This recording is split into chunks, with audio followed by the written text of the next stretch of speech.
Hey everyone, it's HBCU Game Day. We have a huge SIAC championship game coming up this weekend. It's a familiar matchup, Albany State and Miles, but a really special and tragic storyline heading into the championship game. Albany State, coming off the big win against Morehouse, lost one of their beloved players, Adonis Butler, to a tragic accident on the campus of Albany State. He was literally walking to practice, struck by a bus on campus, and he died.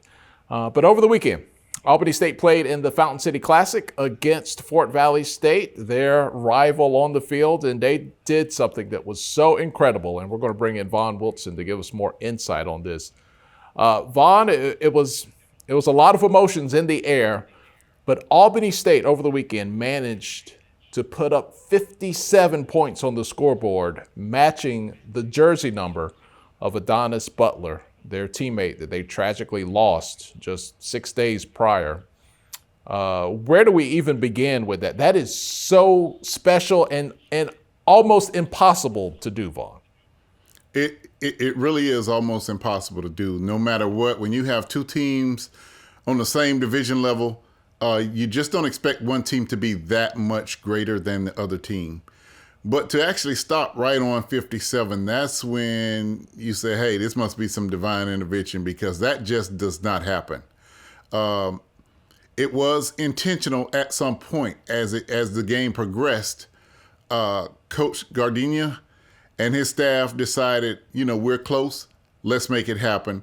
Without the fear of feeling like they were running up the score on Fort Valley. Heck, it's a rivalry game, so there's no foul called in running up the score if that was the case. But it was an intentional.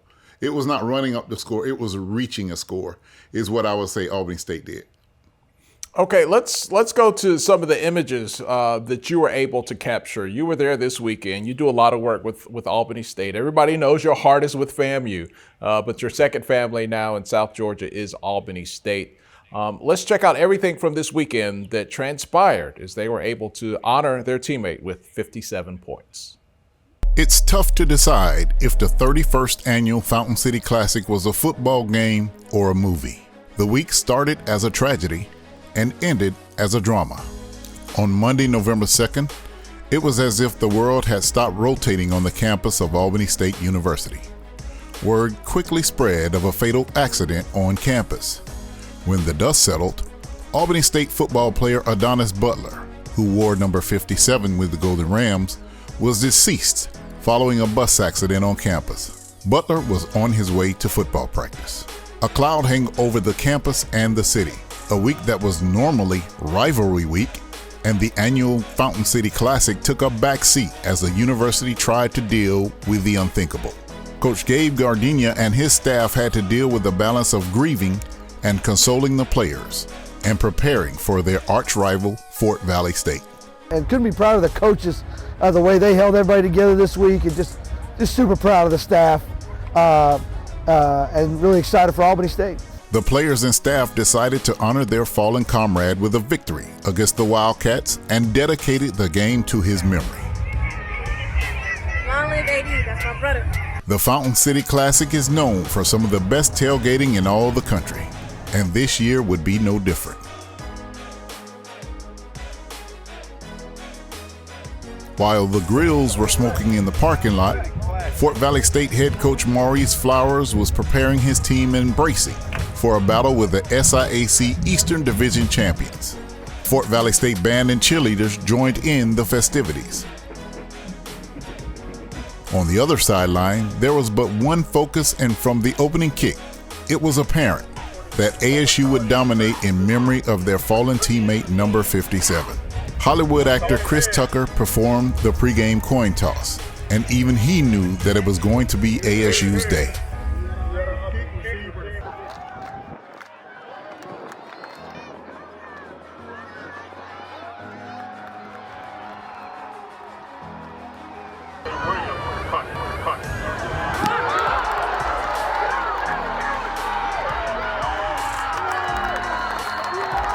Quarterback Deontay Banu took this first touchdown in himself on the Rams' first drive.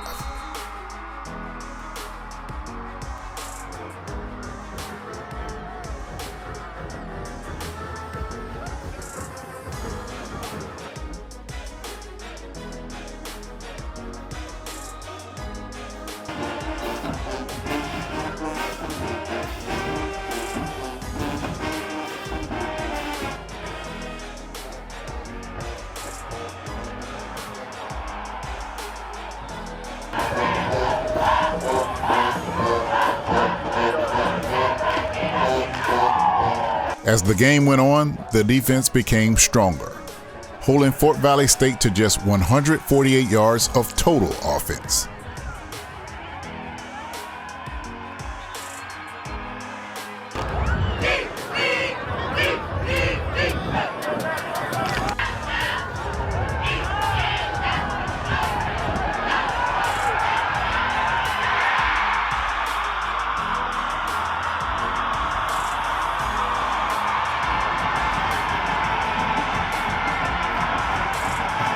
By halftime, between a smothering defense, solid special teams, and a potent offense, Albany State was up 38-0. As the second half started, ASU kept applying the pressure. I mean, we were sitting there at halftime, and I said, how do we score 19 points? And they're like 2 touchdowns and a safety and a field. Like, it's like never going to happen. You know what I'm saying? Like, what? And then we just said, just whatever. We'll see what happens. And like, let's just go score. And then, you know, when we kicked the field goal, we knew we needed 9, and they're like, well, hey, we can kick now and try to score 6 later. And, you know, so we had the one drive in between where we didn't really piss a drop. And I went to the OC, I was letting him call, I said, Adam, throw the ball. We have to score. And we said we're going to take a knee after that. And I don't know if I've ever seen a more special moment on a football field. Everybody knew it. Everybody wanted to get the ball to his mom. And coincidentally, everybody in our whole team got a personal foul because they rushed the field. But I'm just so happy that we were able to honor AD, but also just honor the Lord and just get a blessing out of this. Fortunately, Gabriel Bainas added his 4th field goal of the day to bring the score to 51-0. With backup quarterback Jaden Sullivan under center, he rolled out on a bootleg and threw a 37-yard strike to Jaleel Johnson, who had beat his defender badly on a post pattern. The score put the Golden Rams up 57-0, and the whole team got a penalty as they marched down toward the scoreboard to soak up the moment. They had done it. They scored 57 points. The roar of the ASU fans, students, and alumni as they realized what had just happened was a moment to just soak in.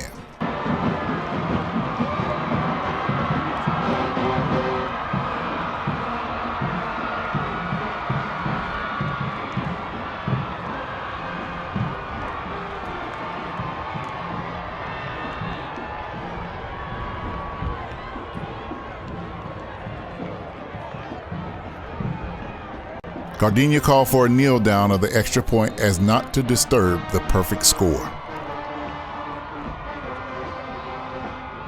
For my boy AD, man, Superman. For Superman, 57. RP AD, man. We did it for you, bro. We had to. I got something to say to him. AD right there. He ain't never leave us. He right there. He right there. That boy right there. Yes, sir. That boy right there. Yes, sir. We got it! We got it! Man, we got it! And the players honored their coach with a Gatorade bath.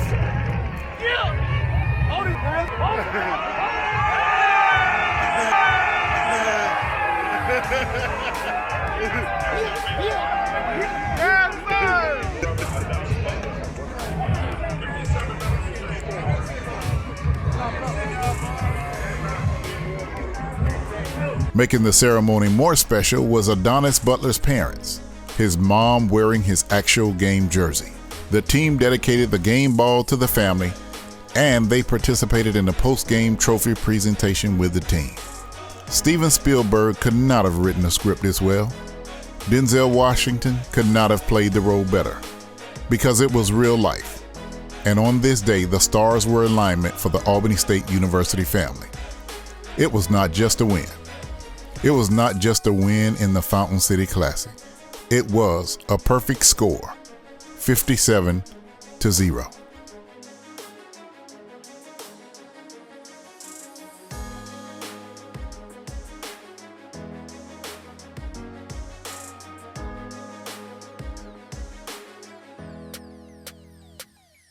So Vaughn, you're very connected with the team. Was the plan the entire week to try to score 57, or did that just kind of organically and spontaneously happen during the game?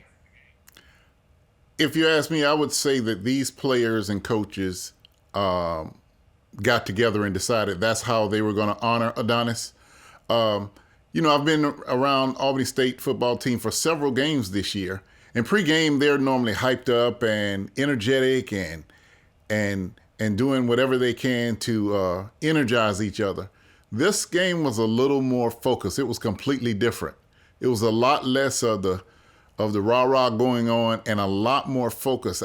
Initially, you're talking about 18 to 22, 23-year-old kids, and you don't know how they'll react to a situation. So I was just wondering, was the sometimes stoic look on their faces, maybe they were still dealing with the incident, but it turns out they were just focused on what they needed to do. And from the opening kickoff, it was just apparent that they were going to put a beat down on Fort Valley State, and they were going to do everything in their power to honor Adonis by scoring his number 57.